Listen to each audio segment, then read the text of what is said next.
الدین الخالص۔ اللہ رب العزت والجلال کے فضل و کرم سے ہم اور آپ ماہ رمضان کے مبارک پھلوں کو جی رہے ہیں، اس کی رحمتوں اور برکتوں سے اپنے جھولیوں کو بھر رہے ہیں، اور یہ بھی دیکھ رہے ہیں کہ نہایت ہی برق رفتاری اور تیزی کے ساتھ ماہ رمضان ہم سے پیچھے چھوڑ رہا ہے، نصف سے زائد تقریباً گزر چکا ہے، اور آگے آنے والا نصف یا آگے آنے والے ایام اور آگے آنے والا 10 دن، یہ اس ماہ رمضان کا سب سے قیمتی 10 دن نبی علیہ الصلوۃ والسلام کی حدیث مبارکہ کی روشنی میں قرار پاتا ہے، اس لیے کہ ماہ رمضان ہی وہ مبارک مہینہ ہے جس مہینے میں قرآن کا نزول ہوا، اور ماہ مبارک کے آخری عشرے کی کسی ایک رات میں قرآن مجید کا نزول ہوا، جیسا کہ ہم اور آپ سنتے رہتے ہیں۔ اس لیے جہاں پورا ماہ مبارک خیر و برکت کا مہینہ ہے، وہی اس کا آخری 10 دن زیادہ اہمیت کا حامل اس لیے کیونکہ ان 10 دنوں میں ایک ایسی مبارک اور متبرک رات ہے جس رات میں قرآن مجید کا نزول ہوتا ہے،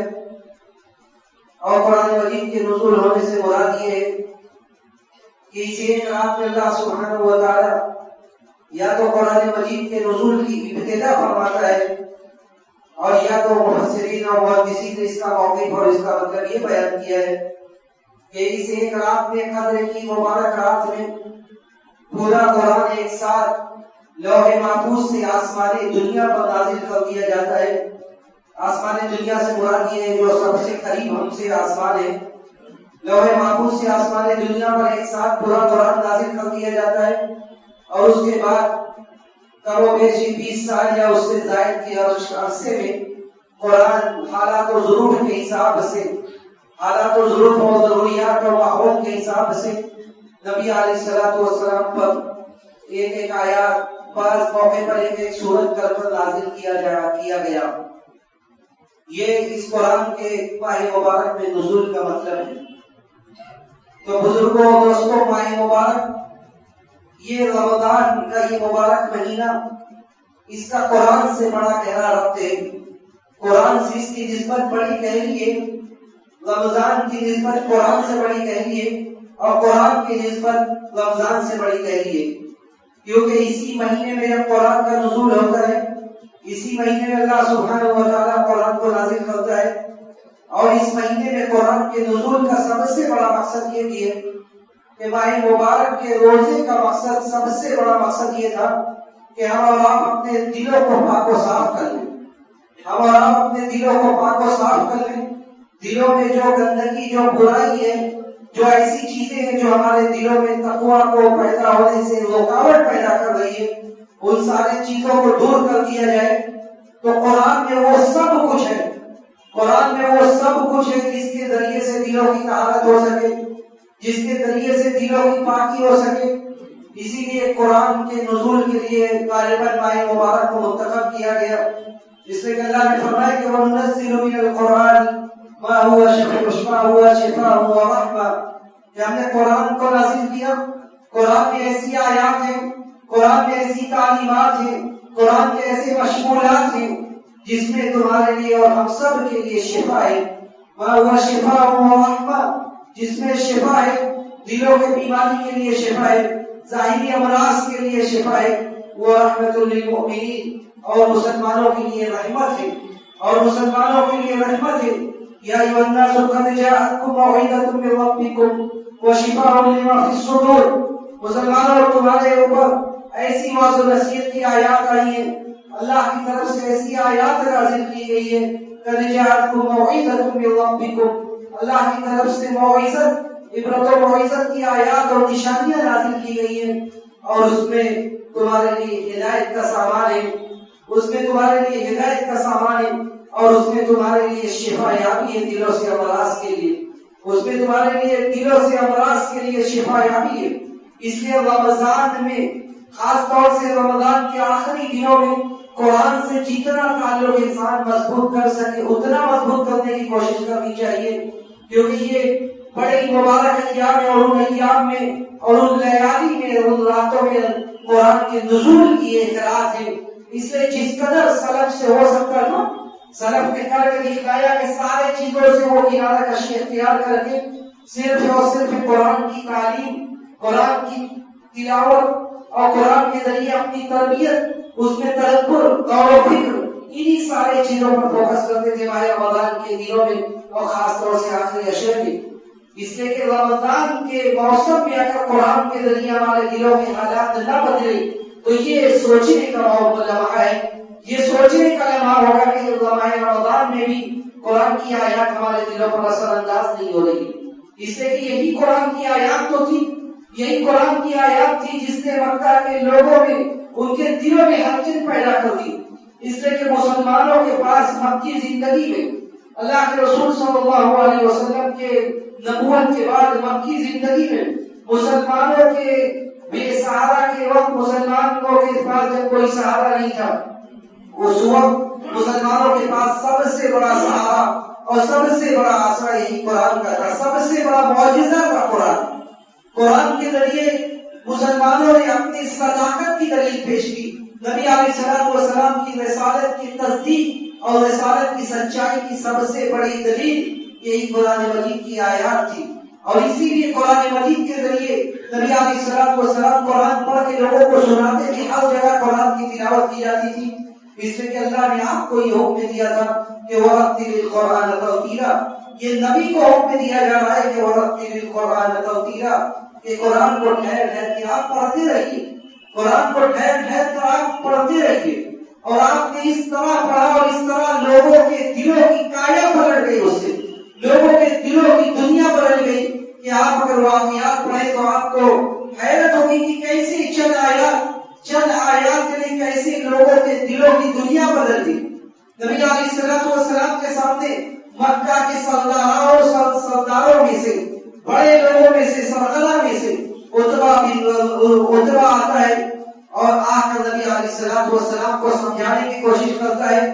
آپ کو آپ کے مشن سے پھیرنے کی کوشش کرتا ہے۔ نبی علیہ السلام کہتے ہیں کہ جب پوری بات کافی دیر سے بات کرتا نبی علیہ السلام پھر اسے کہتے ہیں کہ تمہاری بات پوری ہو گئی، مکمل ہو گئی، تمہاری بات مکمل ہو گئی؟ وہ کہتا ہے کہ ہاں۔ نبی علیہ السلام سورہ فصلت کی صرف چند آیات پڑھتے کہتے ہیں کہ فَإِنْ أَعْرَضُوا فَقُلْ أَنذَرْتُكُمْ صَاعِقَةً مِثْلَ صَاعِقَةِ عَادٍ وَثَمُودَ فَإِنْ أَعْرَضُوا فَقُلْ أَنذَرْتُكُمْ صَاعِقَةً مِثْلَ صَاعِقَةِ عَادٍ وَثَمُودَ۔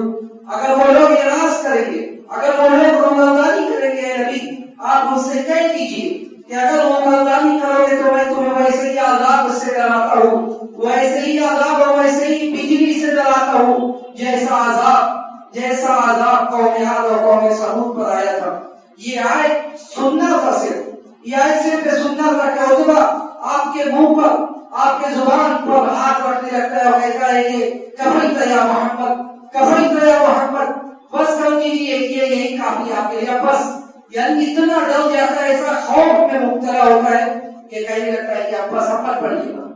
تو یہ ایسا وہ اثر اپنے اوپر محسوس کرتے تھے، اور یہ اس وقت کا بڑا کفاروں کا سردار تھا، کافروں کا بڑا سردار تھا، اس کے سامنے چند آیات پڑھی جاتی ہے تو یہ حال ہوتا ہے اس کا۔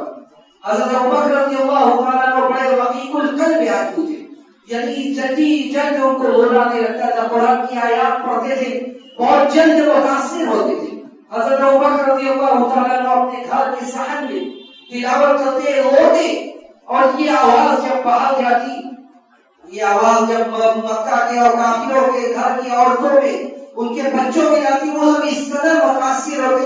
کہ اس کے لیے باقاعدہ کافروں نے، قریش نے میٹنگ کی اور ابوبکر رضی اللہ تعالیٰ عنہ سے یہ کہا کہ دیکھو تمہیں قرآن پڑھنے کی اجازت ہے لیکن گھر کے اندر پڑھو، تمہیں قرآن پڑھنے کی اجازت ہے لیکن اپنے گھر کے اندر پڑھو، کیونکہ اس سے ہمارے گھر کی عورتوں میں، بچوں میں بے چینی پیدا ہو رہی ہے، وہ بھی رونے لگتے، اس لیے کہ وہ عرب تھے، قرآن کی ایک ایک آیات ان کے دلوں پر ایسا اثر کرتی تھی کہ وہ سن کر اس کا اثر قبول کرتے تھے، محسوس کرتے تھے۔ تو یہ قرآن کی آیات کا اثر تھا۔ حضرت عمر رضی اللہ تعالیٰ عنہ جلیل القدر صحابی، حضرت عمر رضی اللہ تعالیٰ عنہ جلیل القدر صحابی، اور اس وقت اسلام کے بڑے دشمنوں میں سے حضرت عمر رضی اللہ تعالیٰ عنہ کے اندر، ان کے دلوں میں اسلام کی سب سے پہلی طرف اسی آیات کو سن کر آتی ہے۔ کہتے ہیں حضرت عمر رضی اللہ تعالیٰ عنہ اسلام کے بعد خود بیان کرتے کہ میں نے سب سے پہلے نبی علیہ الصلوۃ والسلام کو سورہ حاقہ پڑھتے ہوئے سنا، سورہ حاقہ پڑھتے ہوئے سنا۔ میں نے کہا کہ سورہ حاقہ اگر ہم اور آپ غور کر کے پڑھیں گے، جو پڑھے لکھے لوگ وہ جانتے ہیں کہ سورہ حاقہ اپنے مشمولات کے حساب سے، سورہ حاقہ میں مخاطب اقوام کے دین اقوام کو عذاب دیا گیا، ان کا ذکر ہے۔ اسی طرح قیامت کا منظر کھینچا گیا، قیامت کا ذکر کیا گیا۔ اس کے بعد اس کی فصاحت و بلاغت بڑی اعلیٰ پیمانے پر ہے۔ ہر آیات لطیف و قافیہ کے ساتھ ختم کی جا رہی ہے۔ وَأَمَّا ثَمُودُ فَأُهْلِكُوا بِالطَّاغِيَةِ وَأَمَّا عَادٌ فَأُهْلِكُوا بِرِيحٍ صَرْصَرٍ عَاتِيَةٍ، یعنی بڑے اعلیٰ پیمانے پر قرآن کی یہ آیات تھی۔ حضرت عمر رضی اللہ تعالیٰ عنہ کہتے ہیں کہ جب میں نے یہ آیات سنی تو میرے دل پر ایسا اثر ہونے لگا کہ یہ عام آیات، یہ عام عربی کلام نہیں ہے۔ کہتے ہیں میرے دل میں یہی باتیں آئی رہی تھی کہ میں نے کہا کہ یہ ضرور شاعر ہے، میں نے کہا کہ یہ ضرور شاعر ہے۔ کہتے ہیں کہ میرے دل میں صرف ابھی یہ باتیں آ رہی تھی کہ یہ شاعرانہ کلام ہے، یہ شاعر ہے۔ کہ اتنے میں اسی درمیان میں نبی علیہ الصلوۃ والسلام سے یہ آیت سنتا ہوں کہ وما هو بقول شاعر قلیلا ما تؤمنون۔ نبی علیہ الصلوۃ والسلام کے زبان مبارک سے یہ آیت نکلتی ہے کہ وما هو بقول شاعر، یہ کوئی شاعر کا کلام نہیں ہے، یہ کسی شاعر کا کلام نہیں ہے، بہت کم تم لوگ ایمان رکھتے ہو۔ اس کے بعد وہ کہتے ہیں کہ میں نے کہا کہ اچھا اس شاعر کا کلام یہ ابھی میرے دل میں یہ بات چل رہی ہے اور محمد کو ابھی اس بات کا علم ہو گیا، ضرور یہ کاہن، ضرور یہ کاہن ہے۔ کہتے ہیں کہ ابھی میرے دل میں یہ بات چلی رہی تھی کہ یہ کاہن ہے۔ نبی علیہ الصلوۃ والسلام اگلی آیت پڑھتے ہو کہتے ہیں ولا فی قول کاہن قلیلا ما تذکرون، یہ کوئی کسی کائن کا بھی کلام نہیں ہے، بہت کم تم نصیحت حاصل کرتے ہو۔ کہتے ہیں کہ ابھی میں یہ اس آیت کو میرے سنتے ہی میرے دل میں ایک عجیب سا ہیجان برپا ہوا، حرکت پیدا ہوئی کہ اگلی آیت میں سنتا ہوں کہتے ہیں کہ تنزیل من رب العالمین،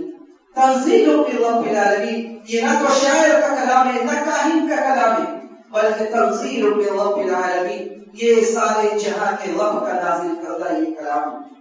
کہتے ہیں کہ حضرت عمر رضی اللہ تعالیٰ عنہ سناتے تھے کہ جب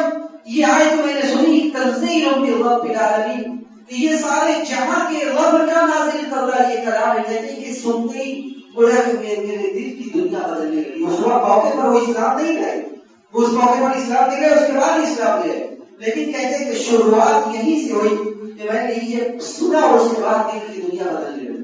یہ اثر ہوتا تھا صرف عربوں کے اوپر نہیں بلکہ جو غیر عرب تھے ان کے اوپر بھی قرآن سن کر اس کا اثر ہوتا تھا۔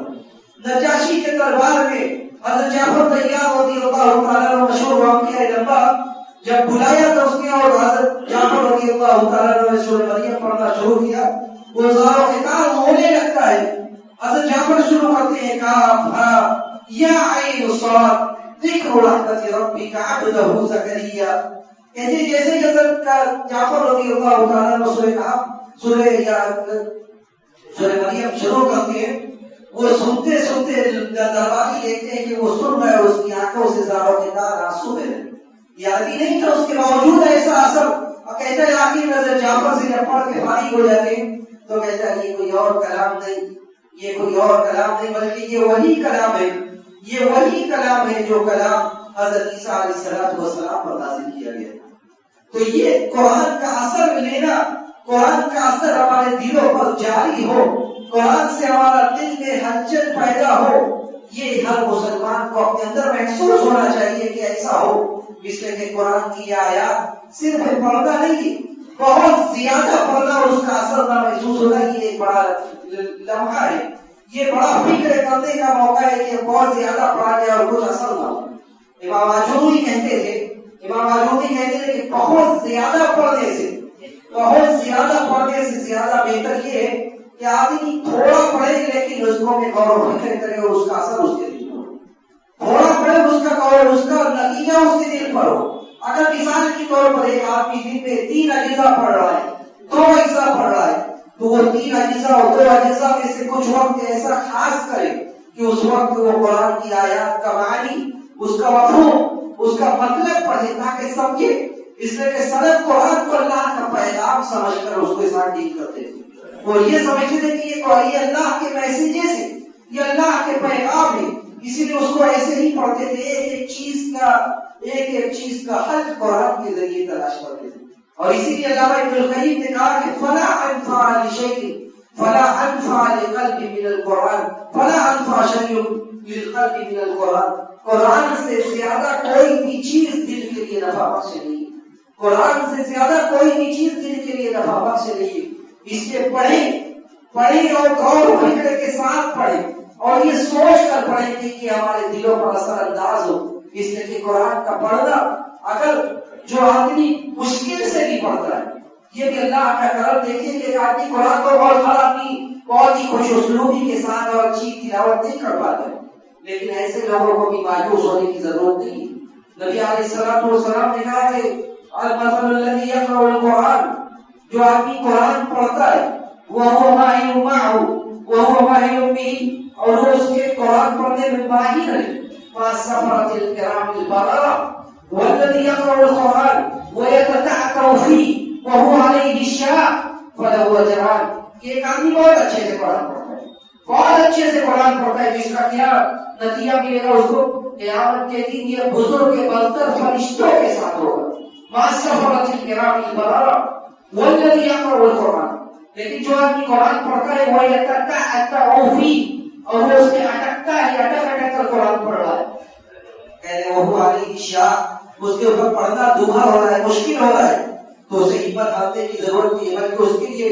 ڈبل اور دوگنے اجر کی بشارت ہے، فَلَهُ أَجْرَانِ، اس کے لیے دوگنا اجر ہے، کیونکہ ایک اجر تو یہ کہ وہ قرآن پڑھ رہا ہے، دوسرا اجر یہ کہ وہ مشکل سے قرآن پڑھ رہا ہے، وہ مشکل سے قرآن پڑھ رہا ہے، اس لیے قرآن پڑھا جائے اور یہ فضیلت کو ملحوظ رکھ کر سامنے رکھ کر پڑھا جائے کہ یہ کوئی معمولی کلام نہیں، اللہ کا کلام ہے، اور ایک ایک لفظ پر ایک ایک حرف پر نیکیاں مل رہی ہے۔ الف لام میم آپ نے پڑھا تو آپ کو ایک ایک نیکی نہیں ملی، الف لام میم پڑھنے پر ایک نیکی نہیں بلکہ الف لام میم پڑھنے پر آپ کو 3 نیکیاں مل رہی ہے۔ نبی علیہ الصلوۃ والسلام نے کہا کہ من قرأ حرفا من کتاب اللہ فلہ حسنۃ والحسنۃ بعشر امثالها، کہا کہ جو آدمی کتاب اللہ کا ایک حرف پڑھتا ہے اس کو ایک نیکی ملتی ہے، اور کہا کہ ایک نیکی فلہ حسنۃ والحسنۃ بعشر امثالها، اور نیکیاں 10 گنا سے لے کر 700 گنا تک رہتی ہے۔ اس کے بعد آپ نے کہا کہ میں یہ نہیں کہتا کہ الف لام میم ایک حرف ہے، ولکن الف حرف ولام حرف ومیم حرف، بلکہ الف لام میم یہ 3 حرف ہے، الف لام میم یہ 3 حرف ہے، یعنی آپ نے صرف 3 حرف پڑھا تو آپ کو کم و بیش 3 نیکیاں 30 نیکیاں سے زیادہ مل سکتا ہے۔ تو اس لیے قرآن کو پڑھا جائے اور یہ سوچ کر پڑھا جائے اس کی نیکیاں کتنی اور اس کا مقصد کیا ہے، پڑھنے کا نیکیاں کیا ہے اور پڑھنے کا مقصد کیا ہے، اور اسی لیے نبی علیہ الصلوۃ والسلام نے کہا کہ اس کے پڑھنے والے کے بھی بڑے فضائل ہیں، اور اس کی کتنی فضیلت ہوگی جو آدمی قرآن کا عالم ہے، قرآن کا حافظ ہے، قرآن اس نے پورے قرآن کو اپنے سینے میں محفوظ کر لیا ہے۔ قیامت کے دن اس سے کہا جائے گا کہ اقرأ وارتقي ورتل کما كنت ترتل في الدنيا، اس سے کہا جائے گا کہ پڑھتے جاؤ اور یہ بلندی کے درجات پر چڑھتے جاؤ، اقرأ وارتقي ورتل، پڑھتے جاؤ جس طرح تم ترتیل کے ساتھ ٹھہر کر تجوید کی رعایت کرتے ہوئے پڑھتے تھے، تم ویسے ہی پڑھتے جاؤ یہاں تک کہ تم اس مقام تک پہنچ جاؤ جہاں تم جا کر روکو گے۔ تو یہ بہت ہی بڑا مقام ہے قرآن کی تلاوت کرنے والے کا، اور خاص طور سے ان لوگوں کا جو لوگ قرآن کو یاد کرتے، قرآن کی عالم ہے۔ حضرت عمر رضی اللہ تعالیٰ عنہ نے اپنے زمانے میں حضرت عمر رضی اللہ تعالیٰ عنہ سے ملاقات ہوئی نافع بن عبد الحارث کی۔ نافع بن عبد الحارث کو انہوں نے مکہ کا گورنر بنایا تھا، مکہ کا حاکم بنایا تھا۔ کہا راستے میں ملاقات ہوتی ہے، کہا کہ تم راستے میں ہو تو مکہ کی نگرانی کس کے حوالے کی، کس کو سونپ کے آئے ہو مکہ؟ کہا کہ ابن ابزا کو۔ حضرت عمر رضی اللہ تعالیٰ عنہ سے نافع بن عبد الحارث نے کہا کہ ابن ابزا کو بنا کر آیا ہوں، تو کہا کہ ابن ابزا کون؟ کہا کہ نافع بن عبد الحارث نے کہا کہ مولا من موالین، کہا کہ ہمارے آزاد کردہ غلاموں میں سے ایک ہے، آزاد کردہ غلام جن کو آزاد کیا گیا تھا۔ حضرت عمر رضی اللہ تعالیٰ عنہ تعجب کرتے کہتے کہ استخلفت علیہم مولا من موالینا، تم نے ان کے اوپر یعنی مکہ والوں کو ایک غلام کے، ایک آزاد کردہ غلام کے حوالے کر کے چلے آئے، آزاد کردہ غلام کو ان کا نگاہ بنا دیا۔ تو نافع بن عبد الحارث کہتے ہیں کہ انہو قاری کتاب اللہ و عالم بالفرائض، یہ ابن ابزہ جو ہے یہ معمولی آدمی نہیں ہے، یہ قرآن کے قاری ہے، قرآن کے حافظ ہے اور علم المیراث کے ماہر ہے، علم المیراث کے ماہر ہے۔ یعنی جس کو میں بنا کر آیا ہوں، جس کو میں مکہ والوں کو چھوڑ کے آیا ہوں، وہ بھلے اس کے حسب و نسب کے حساب سے کچھ نہیں ہے، مولا من موالین ہمارے آزاد کردہ غلاموں میں سے، لیکن وہ ہمارے اللہ کی کتاب کے حافظ ہیں اور وہ علم المیراث کے بڑے ماہر آدمی ہیں۔ جب حضرت عمر رضی اللہ تعالیٰ عنہ کو نافع بن عبد الحارث یہ جواب دیتے ہیں تو حضرت عمر رضی اللہ تعالیٰ عنہ یہ حدیث پڑھتے ہوئے کہتے ہیں کہ سچ فرمایا نبی علیہ الصلوۃ والسلام نے، ان اللہ یرفع بهذا الكتاب اقواما ويضع به آخرین، کہ اللہ سبحانہ و تعالیٰ اس کتاب کے ذریعے بہت سارے لوگوں کو بلندی دے گا، جو آدمی اس کتاب کو یاد کرے گا، اس کتاب سے لگے گا، اس کتاب کا علم حاصل کرے گا، اس کتاب میں غور و فکر کرے گا تو اللہ اس کو بلند کرے گا، اور جو آدمی اس کتاب کو چھوڑے گا، دین کو چھوڑے گا، دینی تعلیمات کو چھوڑے گا، اللہ اسے پست کر دے گا۔ تو حضرت عمر نے کہا کہ نبی نے سچ فرمایا تھا کہ اللہ یرفع بهذا الكتاب اقواما، اللہ اس کتاب کے ذریعے بہت سارے لوگوں کو بلندی تک پہنچا دے گا اور بہت سارے لوگوں کو کتاب چھوڑنے کی وجہ سے پست کر دے گا۔ یہاں دیکھو کہ ایک مولا کو، ایک آزاد کردہ غلام کو حضرت عمر رضی اللہ تعالیٰ عنہ کے زمانے میں مکہ کا دیگر بنا دیا گیا، صرف اس وجہ سے کہ وہ قرآن کا حافظ تھا۔ اس لیے قرآن کی قدر و منزلت کو سمجھیں، قرآن کی قدر و منزلت کو سمجھیں، ایک آیات پڑھتے وقت یہ سوچیں کہ اللہ کا میسج ہے، اللہ کا پیغام ہے، اس کا معنی و مفہوم سمجھنے کی کوشش کریں کہ اتنا سمجھ سکتے ہیں، اور اگر نہیں سمجھ رہے وقت نکالے سمجھ کر پڑھنے کی بھی کوشش کریں، تلاوت بھی کریں اور سمجھ کر بھی پڑھنے کی کوشش کریں، اس لیے کہ عام کلام نہیں ہے، عام باتیں نہیں ہے، اللہ کے فرمان ہے۔ خاص طور سے یہ مبارک اشعار جو ہم پر سایہ فکر ہونے والا ہے باذن اللہ، اس میں ہم قرآن سے اور زیادہ ڈھونڈیں۔ اگر ابھی تک ہمارے اندر سستی اور کوتاہی رہ گئی تو ابھی آخری اشرے میں ہم اپنے کمر کس لیں، جس میں نبی علیہ الصلوۃ والسلام کا یہی طریقہ تھا کہ اذا دخل العشر شد الازر، کہ جب آخری اشرا شروع ہوتا تھا تو آپ کمر کس لیتے تھے، بیویوں سے علیحدگی مکمل طور سے اختیار کر لیتے تھے اور مکمل طور سے عبادت میں منہمک ہو جایا کرتے تھے، لگ جایا کرتے تھے، اور اسی لیے اس فضیلت کو حاصل کرنے کے لیے آپ مسجد میں معتکف ہو جایا کرتے تھے۔ مسجد میں اعتکاف کرنا یہ بھی نبی علیہ الصلوۃ والسلام کی سنت مؤکدہ ہے، اور آپ کے بعد امہات المؤمنین نے بھی اس سنت کو زندہ رکھا، اس لیے جسے استطاعت تھی اسے اس سنت کو زندہ کرنا چاہیے۔ نبی علیہ الصلوۃ والسلام نے اس سنت پر پوری زندگی عمل کیا، اور آپ کے بعد آپ کی امہات المؤمنین نے زوجات نے بھی اس سنت کو زندہ رکھا، اس لیے جہاں عورتیں بھی جن مساجد میں اعتکاف کر سکتی ہیں ان کے لیے یہ بندوبست ہے، ان کے لیے یہ فیسلٹی ہے، وہ بھی عورتیں بھی ان مساجد میں اعتکاف کر سکتی ہیں، اور مردوں کا کرنا تو سنت مؤکدہ ہے۔ اس لیے اس مبارک اشر میں قرآن کی تلاوت خوب کریں، اور قرآن کی تلاوت کے ساتھ ساتھ اس میں غور و فکر کریں، تدبر کریں، اور قرآن کو ہمیشہ تلاوت کے لیے اپنی زندگی کا ایک لازمی حصہ بنا لیں، ہمیشہ تلاوت کے لیے اپنی زندگی کا ایک لازمی حصہ بنا لیں کہ کوئی بھی صبح ہو قرآن کی تلاوت کے بغیر وہ صبح نہ ہو، کوئی بھی رات ہو سورہ ملک کی تلاوت کے بغیر وہ رات نہ ہو، جب ہم بستر پر جائیں سورہ ملک کی تلاوت کر سوئے، جب صبح ہو قرآن کی چند آیات چند صفحات پڑھ کر یہ ہماری صبح ہو، جب بھی جو ہمیں یاد ہے یا جو چیزیں ہم یاد کرنے کی کوشش کرتے اسے پختہ کریں، چلتے پھرتے قرآن کی تلاوت کی عادت ڈالیں، قرآن کی تلاوت کرتے رہے۔ اس لیے یہ بہت ہی متبرک اور مبارک کلام ہے، کتاب انزلناہ الیک مبارک لیدبروا آیاتہ، یہ ایسی آیات ہے جس میں برکت ہے، اس کی برکت آپ کے اور ہمارے گھروں میں بھی ہوگی، اس کی برکت آپ کے اور ہمارے دلوں میں بھی ہوگی، اس کی برکت آپ کے اور ہمارے گھروں کے افراد میں بھی ہوگی۔ اس لیے ضرورت اس بات کی ہے کہ ساری باتوں کو ہم سنجیدگی سے اور قرآن کی تلاوت اور اس میں غور و فکر کرنے کی کوشش کریں۔ ہم اللہ سبحانہ و تعالیٰ سے یہی دعا کرتے کہ بارے ہمیں قرآن کی تلاوت غور و فکر کے ساتھ کرنے کی توفیق نصیب فرما۔